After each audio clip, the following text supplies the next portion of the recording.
Pai do Senhor, meus irmãos, sejam bem-vindos a mais uma escola dominical. Estamos hoje com a 12ª lição. O título é O Maior de Todos os Mandamentos, o Amor. O texto bíblico básico são duas porções, uma de Mateus, capítulo 22, 34 a 40, e a outra, o texto clássico de Paulo, 1 Coríntios 13, verso 1 a 5. Queridos, nós vamos dirigir a Deus uma oração e vamos dar continuidade a essa série de estudos que tem contribuído para a edificação das nossas vidas. Oremos. Pai Celestial, nós agradecemos a Ti pelas bênçãos recebidas em Cristo Jesus, a salvação das nossas almas, a nossa saúde, a bênção de sermos chamados Teus filhos e a bênção de estarmos voltados para a Tua palavra. Abençoa, Senhor, este momento, abençoe os nossos corações. É no nome de Jesus que eu oro. Amém. Queridos, nós temos analisado os 10 mandamentos neste trimestre. Estamos quase no fim. Domingo que vem é o encerramento desta série de estudos. Bom, é tão importante a gente sintetizar a lição de hoje, né? Ela tem uma única grande lição, um único grande entendimento, que é entender que o amor é o cumprimento da lei. Se nós entendermos isso, e entendemos, a gente entendeu toda a lição de hoje. Repito, quem ama cumpre toda a lei. Osmar, de que lei você está falando? Aquelas todas que a gente vem estudando ao longo do trimestre, né? Porque, veja só a lógica e de como a resposta de Jesus foi realmente sábia, para variar, né? Pontual, e não permitiu nem sequer réplica daquele homem que foi lá para testá-lo, para prová-lo. Bom, do que você está falando mesmo, Osmar? É o texto que eu ainda não li, que eu citei para você, de Mateus 22. Né? Um dos fariseus, veio com essa pergunta: qual era o grande mandamento da lei? E Jesus respondeu: amarás o Senhor teu Deus, em resumo, amarás o teu próximo como a ti mesmo. Né? Jesus chamou amar a Deus como o primeiro mandamento, e o segundo, semelhante em importância a este, é amar o próximo como a ti mesmo. Aí acrescentou Jesus no verso 40, desses 2 mandamentos dependem toda a lei e os profetas. Então, quem estudou, observou o que nós vimos esse trimestre, vai recordar e vai concluir, é uma lógica, que quem ama a Deus não vai fazer imagem de escultura, não vai se prostrar diante de qualquer outra imagem ou qualquer outro nome, não vai fazer isso, também não vai tomar o nome do Senhor em vão, né? Não vai fazer isso, vai ter uma vida de devocional a Deus, no caso aqui desta aliança com Israel, deste mandamento para Israel, que a princípio era para eles, o sábado, né? Como uma devoção para Deus, e um dia de dedicação, um dia de orações, um dia de reflexões. E para nós hoje temos o desejo de fazê-lo não importando o dia, né? Quem ama o próximo dentro desta lógica e desta síntese honra pai e mãe, né? Quem ama o próximo não mata o próximo, não adultera, né? Não furta nada do próximo, não dá falso testemunho ou não comete perjúrio contra o próximo, não cobiça nada do próximo, nem a mulher dele, nem alguma coisa que que o próximo possua. Então, quando Jesus responde assim e diz que desses 2 mandamentos dependem toda a lei, ele não cai na armadilha de favoritismos ou de alavancar uma lei em detrimento de outras. Se Jesus talvez dissesse honra o teu pai e a tua mãe é o mais importante mandamento, o fariseu com certeza ia replicar, ia dizer uma série de coisas para tentar enrolar Jesus, para tentar deixar Jesus, como é que se diz, encurralado numa situação, entre aspas, teológica. Mas quando Jesus responde isso, ele deu todo o sentido, ele deu toda a base da questão do mandamento. O apóstolo Paulo, na carta aos Gálatas, esse é o nosso texto áureo, Gálatas 5,14, ele diz assim: porque toda a lei se cumpre numa só palavra, nesta, 2 pontos, amarás o teu próximo como a ti mesmo.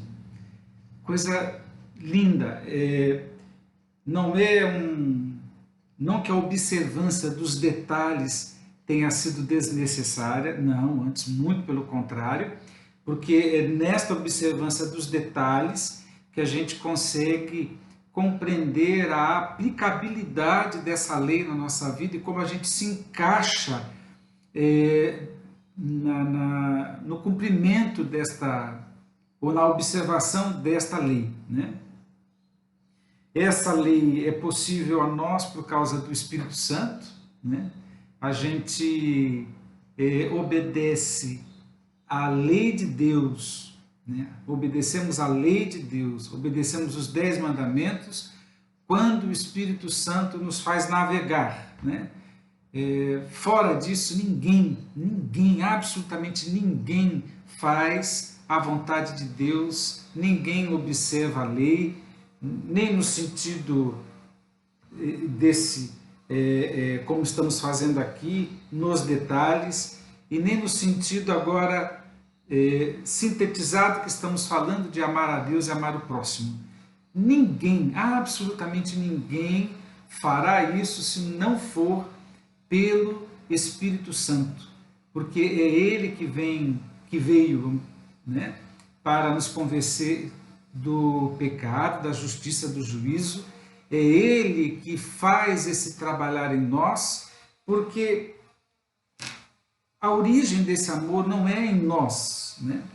Porque a Bíblia declara, e uma carta como lição de casa para todos nós, é a carta de João, a primeira carta de João é uma leitura obrigatória nas compreensões do ensino do dia de hoje, porque ali estão essas exigências deste amor, os imperativos deste amor. E a primeira coisa que fica claro para nós é que não se origina em nós. Ninguém, e também não é um lance assim do sentido, do pulsar, hoje eu acordei amando, ó, coisa linda, né? Mas não é assim, né? E a gente procura, enquanto estudante da palavra, enquanto cristão, né? Ou enquanto pensador cristão, a gente procura, como é que você diz, não é bem nomenclatura, mas dar explicações do que é o que, né? A gente tem mania de classificar, de dar nomes, e quando alguém pergunta o que é o amor, então tem múltiplas respostas de todos os segmentos, e acho que cada pessoa é capaz de versar, de falar alguma coisa sobre. Mas, como a origem do amor é em Deus, e qualquer um que ame na face da terra, ama porque Deus é amor, e ainda que ele não tenha lido Bíblia, ele ama como um reflexo do amor de Deus que está no mundo. Se ele ama, ele aprendeu de alguma maneira a partir da origem, ou seja, a partir de Deus, seja os reflexos, os efeitos e as consequências do Evangelho no mundo, ou podemos analisar também como a expressão da graça comum no mundo, né? De como Deus colocou este sentimento em nós enquanto imagem e semelhança dele, mas que no jardim nós perdemos isso, a humanidade perdeu.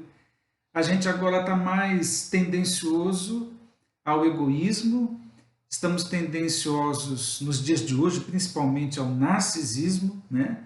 Estamos tendenciosos a uma vida à parte da humanidade, onde cada um luta por si e o outro, né, se não precisar incluir, melhor, viu? É mais ou menos assim como a sociedade vive.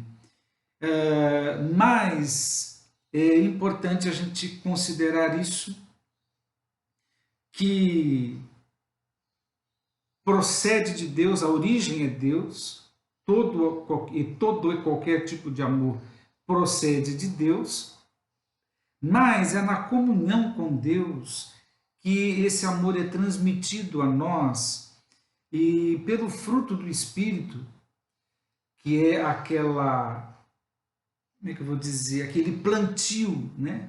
Aquela cultura, aquela transformação que Deus faz em nós. Então brota em nós aquilo que não é nosso. Já andamos falando isso aqui por aqui. E aí a gente categoricamente começa a fazer parte, entre aspas, também da natureza do indivíduo, ainda que não se origina nele, mas o fruto do Espírito nele vai fazer dele ou dela alguém amoroso, alguém pacificado, alguém verdadeiramente alegre, e aí vai todo o fruto do Espírito. Bom, por que a gente pode amar, né? A gente ama porque nós temos a origem, como eu já disse, desculpa se eu estou sendo repetitivo, porque na comunhão com Deus, Deus nos transmite o seu amor, porque Ele próprio é o exemplo deste amor, é a encarnação de Jesus e toda a obra que Deus fez, até a cruz do Calvário, é exemplo clássico de amor, a entrega, né, de Jesus por nós, pegar o nosso lugar, receber em seu corpo o castigo devido a nós, nós que merecíamos, mas Ele que pagou, Ele que levou, né? Então, a gente acaba sendo o resultado do amor da cruz do Calvário, né? Nós somos alcançados por este amor. E por que a gente ama, afinal de contas? Porque essa nova natureza, esse novo coração, ou essa nova criatura, possibilita, isso é um trabalhar do Espírito Santo, como eu falei no começo, e possibilita que a gente venha a amar. Amamos também por gratidão, né? O exemplo divino é um exemplo que nos constrange, né? Quando a gente vê Jesus tocando pessoas, estendendo a mão, se doando, amando até a última consequência, amando até o fim, e nós que seguimos as pisadas de Jesus, há um constrangimento, a gente quer, a gente deseja amar como Jesus amou. E tem um aspecto da lição de hoje, que tem a ver com o mandamento, né? Então, vamos eliminar algumas coisas, não é uma escolha, né? Tem dia que eu amo, né? Tem dia que eu não sinto que devo amar, né? Então tem muita gente com essa ideia seletiva. A, B e C eu vou amar, de D em diante não amo mais, né? Até determinado ponto, até determinado limite eu vou amar, mas se ultrapassar aquele limite não amo mais, porque ninguém é trouxa, né? Porque ninguém é bobo para amar assim, indistintamente, né? Então as pessoas, de uma forma em geral, elas acabam não encarando como um mandamento, né? É o maior de todos os mandamentos, ou a síntese de todos os mandamentos. Então, amar não é opção, amar não é escolha, amar não é pulsar, quando eu sentir, aí eu amo, né?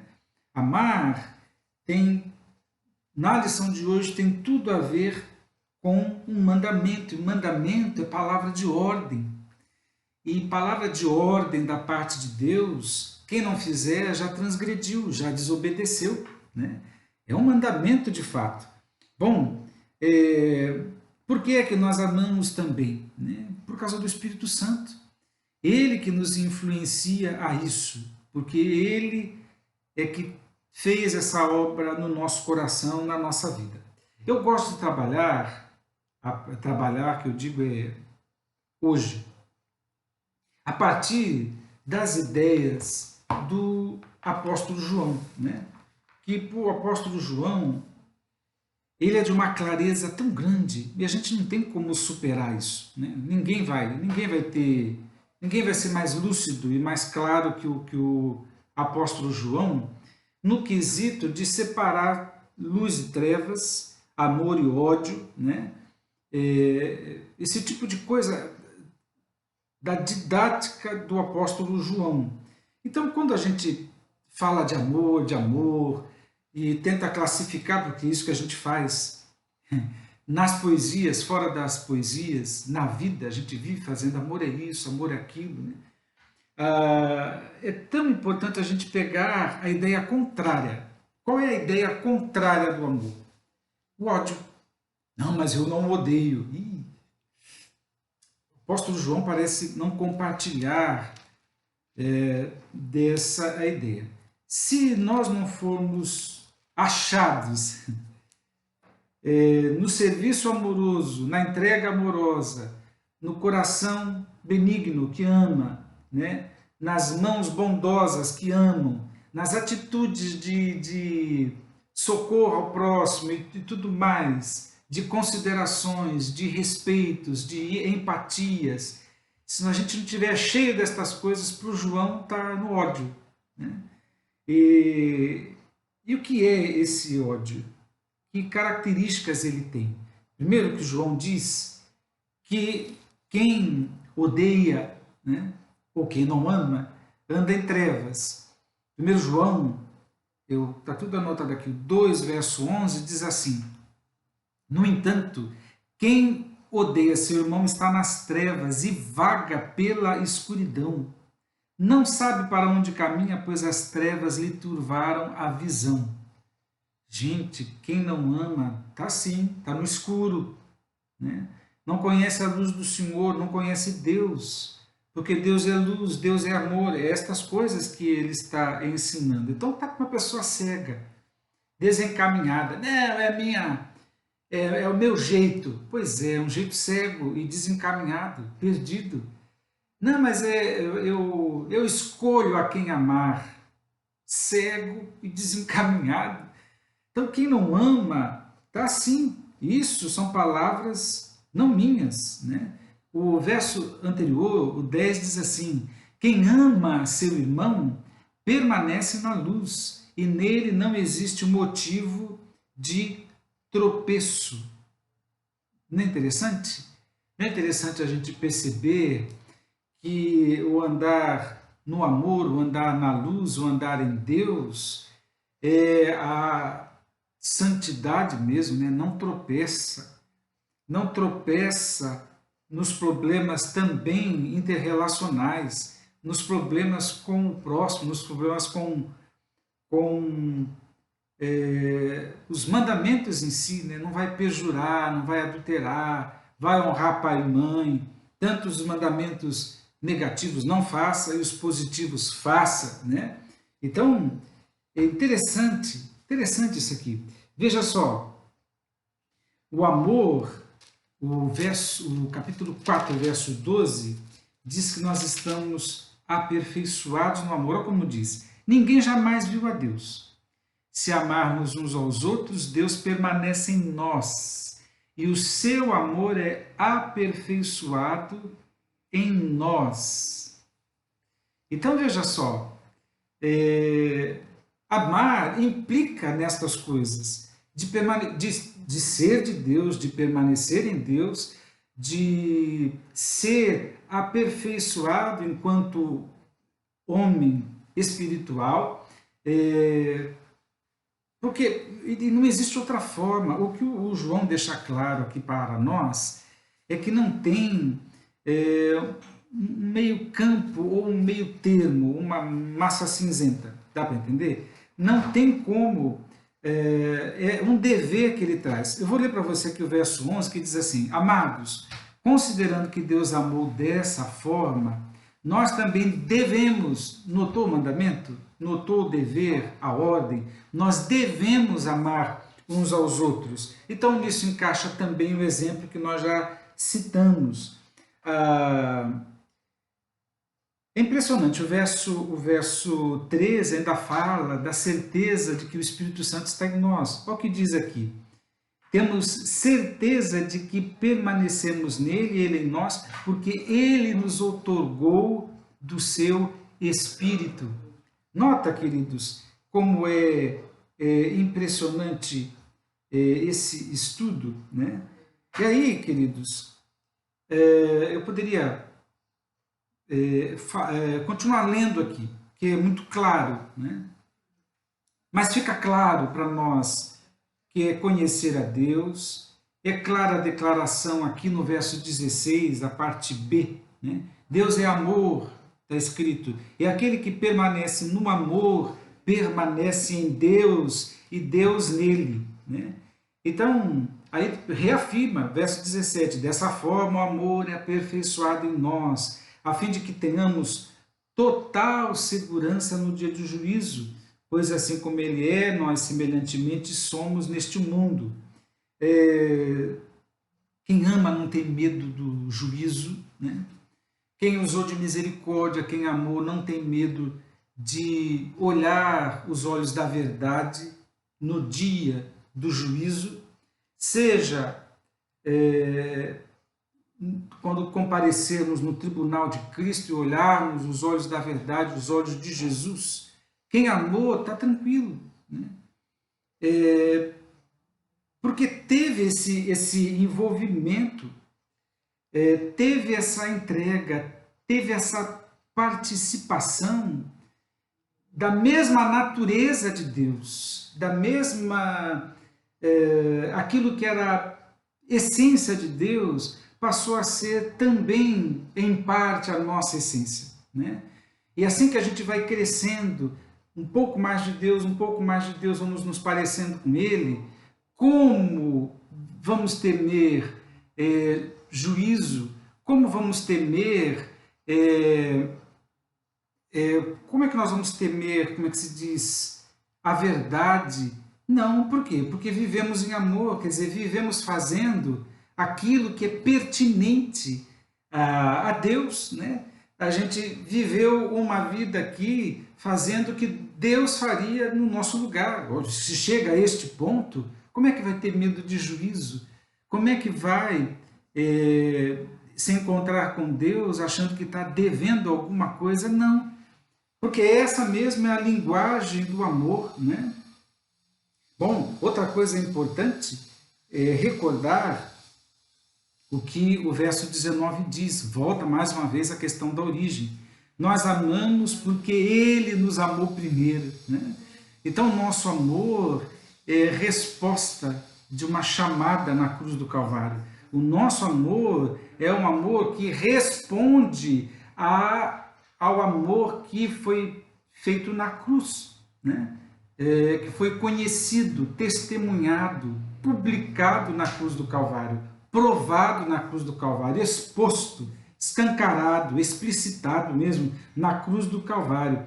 Bom, o verso 20 pega do nosso pé, porque o apóstolo João começa a trazer as implicações, ou provas, ou teste, como queira chamar, de quem realmente ama a Deus ou não, né? Ele diz assim, se alguém disser, eu amo meu irmão, né? Eu amo a Deus, Porém, odiar a seu irmão é mentiroso.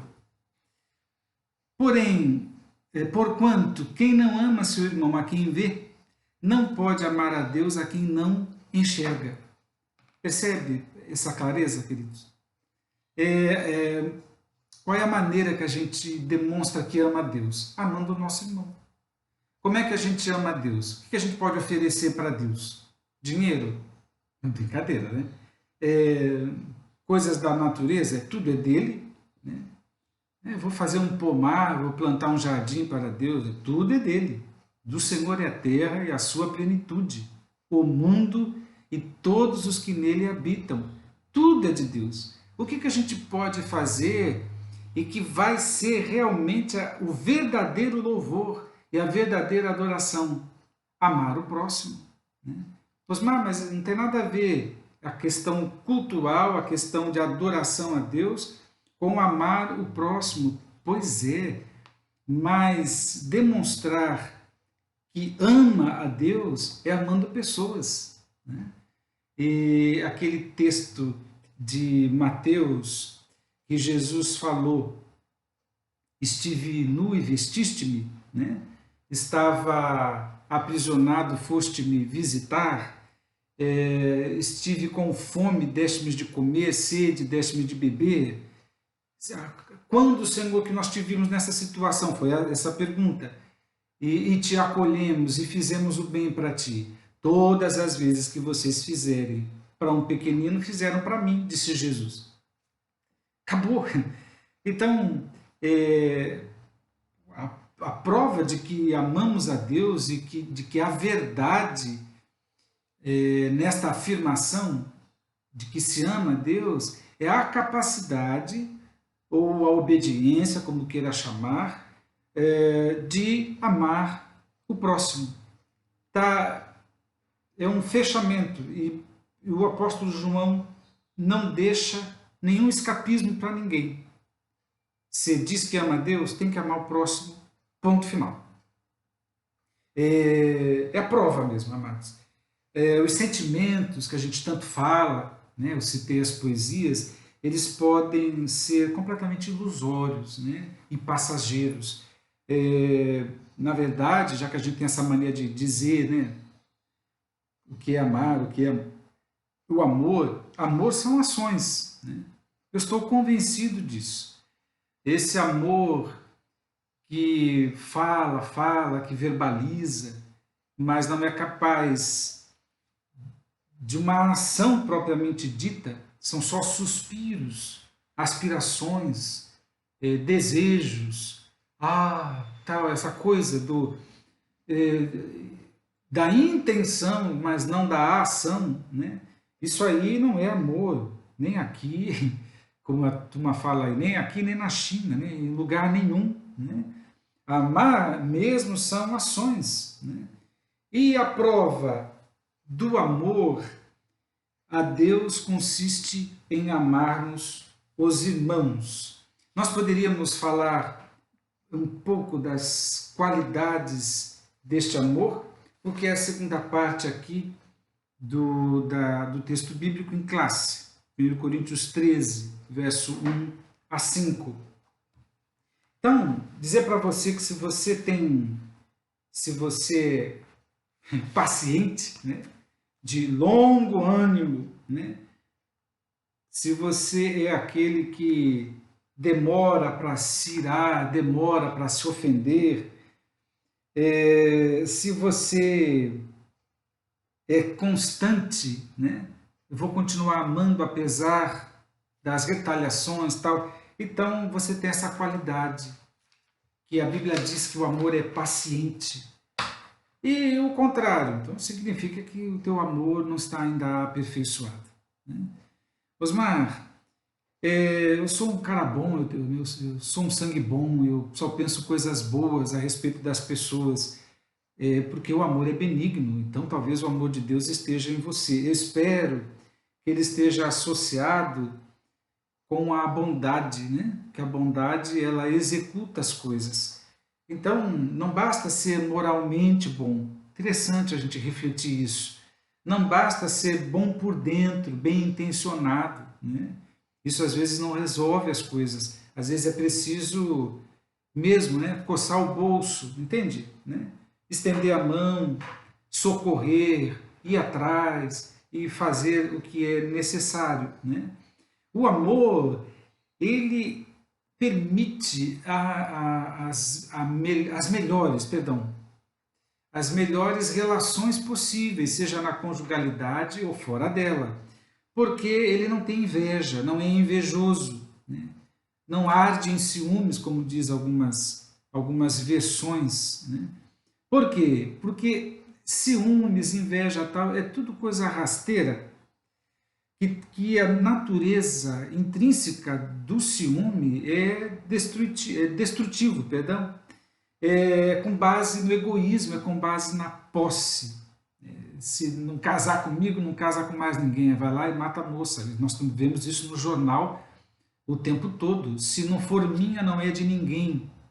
Isso é posse, isso é ciúme. Amor não é assim. O amor é mais liberal, o amor respeita limites nas relações, né?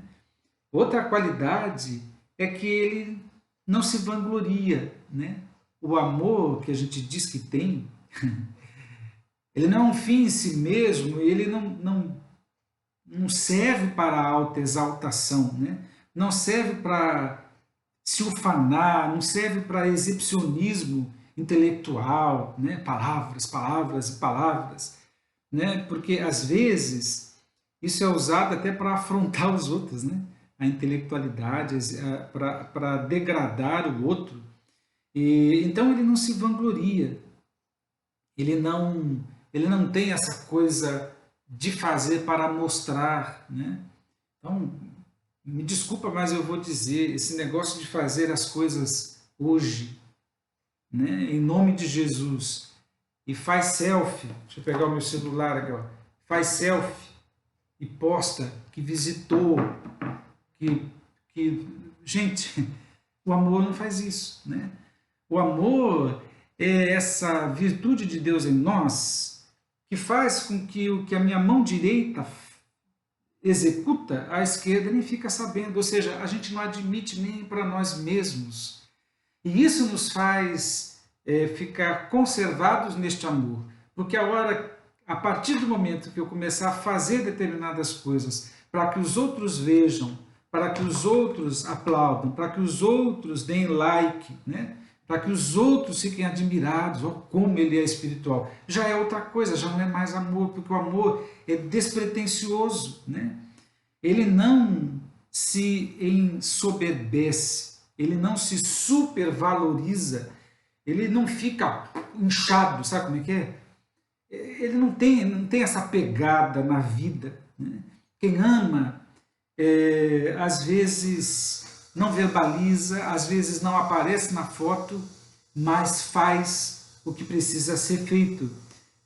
Não se porta de maneira inconveniente, né? Ou seja, não é rude. Quem ama não é truculento, né? Não é gente que dá patada, gente que é... Antes, pelo contrário, é gente cheia de tato, cheia de sensibilidade nas palavras, porque ele sabe que ele tem que falar direito, porque se ele falar de qualquer jeito, ele fere alguém, né? Ele sabe que ele tem que ter conduta, né? Esse amor de Deus em nós é regulador destas coisas, que faz de nós pessoas cordiais, que faz de nós verdadeiros cavaleiros e damas, né? Ou seja, faz da gente não truculenta, gente que não se importa se está ferindo, se não está ferindo, e por aí vai. Não vê os seus próprios interesses, né? É muito altruísta, não está fazendo campanha para si, né? Não se deixa provocar, e isso acontece muito, né? Nas relações humanas, gente que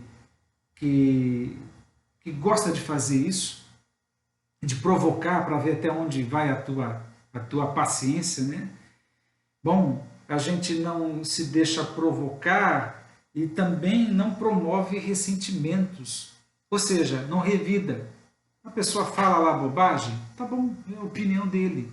Osmar, mas você é assim, gente, eu não estou me colocando aqui como base de exemplo, porque eu comecei dizendo que Deus é o exemplo, que Cristo é o exemplo e que Deus é a origem. E nós, eu estou querendo crescer nesse amor. E você, espero que essa lição te afete exatamente nisso. Ou seja, que você também queira se alinhar, né, a esse amor referência, a esse amor paradigma de Deus. Então, quando eu falo essas coisas aqui, não estou dizendo que eu sou 100% em tudo isso. Não guarda ressentimento. Tem muita gente aí mascando chiclete sem açúcar, né? Um pastor uma vez falou isso, né? Ressentimento é um chiclete que mascou, aí ficou amargo e duro, aí pegou, colocou num pires, colocou dentro da geladeira, e no outro dia pega aquele chiclete, começa a mastigar. É uma coisa horrível. Ressentimento é isso. E no amor, o amor não permite esse tipo de coisa que se prejudica, né? O amor também não é do tipo de... não permite essa coisa de falar bem feito, né? Ele não gosta de coisa errada, de coisa tortuosa. E também não fica na cara do outro. Eu não te disse, eu não te avisei. Bem feito, porque mereceu. Não, o amor não se alega com a desgraça do outro, com a tristeza do outro, com a decepção do outro. Não dança em cima da frustração do outro, né? Não se alega com nada disso. E aí tem essa característica de tudo sofrer, tudo crer, tudo esperar, tudo suportar, né? Tudo sofre. Né? E uma das metáforas tão bonitas é que o amor consegue estender, vou pegar aqui a minha lição, um telhado, né? Um telhado, ele estende um telhado. Então ele suporta as coisas que acontecem porque ele tem essa cobertura, assim podemos dizer, né? Ele tudo crê, e crê inclusive no lado bom das pessoas, tem uma disposição para confiar. Já ouviu esse termo da psicologia lá? Tem gente que tem medo de amar. Quem ama, quem está aperfeiçoado no amor de Deus, tem essa disposição de confiar. Já foi ferido? Não importa, eu ainda confio no ser humano, né? Ele é cheio de esperança, porque tudo espera, né? Ele tudo suporta. E os fracassos, os erros, né? Os retrocessos, os processos ruins, os desníveis dos outros. Então, ele suporta, né? Ele dá suporte, né? Ele aguenta. Quem ama consegue dar suporte ao seu irmão. A lição, queridos, eu estou terminando aqui, mas a lição ela é muito boa e você deve dar uma olhada. Ela tem 3 partes, né? E a primeira parte foi a minha introdução, que é o cumprimento da lei. E também falei na minha introdução a segunda parte aqui, que Jesus em defesa do amor, na conversa lá com o religioso. E tem essa questão da natureza de Deus, que é a parte 3, que eu também falei com outras palavras, mas é o mesmo conteúdo. Mas soma, viu? Soma o que temos falado aqui com a leitura atenta, com a leitura dos versículos, dos textos, e Deus te abençoará. Vamos seguir nessa caminhada, amados. Vamos amar a Deus e o nosso próximo. Eu vou orar e quero convidar as crianças para participarem. Então, os pais, por favor, chamem lá as crianças. Após essa oração, vai dar início ao trabalho com as crianças. As nossas irmãs vão trazer aí uma aula para elas. Ok? Vamos orar, meus irmãos, que Deus te abençoe nas compreensões da palavra de Deus. Estamos todos neste caminho, né? Todos. E que a gente possa amar mais, ser parecido com Jesus cada vez mais. Porque, queridos, o que vai ser a eternidade? Senão um grande mergulho, né, no amor de Deus. Tudo vai ficar por aqui. Fé, esperança, não precisa no céu, mas o amor vai continuar, porque Deus é amor. Vale a pena investir. vale a pena obedecer, vale a pena ser amoroso. Vamos orar. Deus, rendemos graças a Ti, rendemos graças porque estivemos refletindo na Tua Palavra, que a Tua Palavra abençoe os corações, que a Tua Palavra possa afetar as vidas nas decisões, principalmente na decisão para o maior mandamento, que é amar a Ti e amar o próximo. Assim, Senhor, eu rogo a Tua bênção a todo o Teu povo e oro no nome de Jesus. Amém. Obrigado por hoje. Deus abençoe sua vida.